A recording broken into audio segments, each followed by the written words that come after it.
Have you ever seen a baseball player's batting average listed as 0.350 or a financial report talk about a 0.99 probability? These numbers are decimals, and they're the standard in sports, science, and finance. But when we need to understand them quickly, we almost always switch to percentages. Why? Because comparing 75% to 78% is instantly clearer to our brains than comparing 0.75 to 0.78. So how do you make that switch? It's surprisingly simple. To turn any decimal into a percentage, you just multiply it by 100. But the real shortcut is even easier. Just move the decimal point 2 places to the right.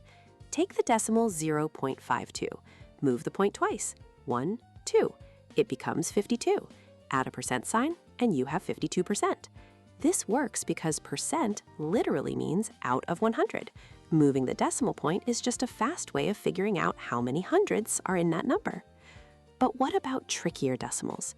If you have 0.8, you still move the point twice, but there's an empty space. You simply fill it with a placeholder 0. So 0.8 becomes 80%.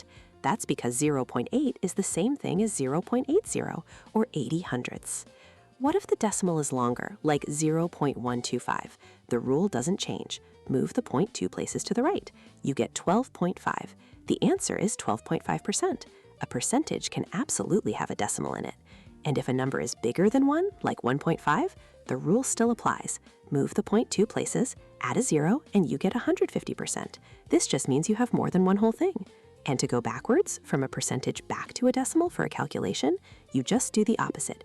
Move the decimal point 2 places to the left. So 42% becomes 0.42. It's a simple system. Slide right for percent, slide left for a decimal. It's a small trick that decodes the numbers you see everywhere, from the store to the stock market.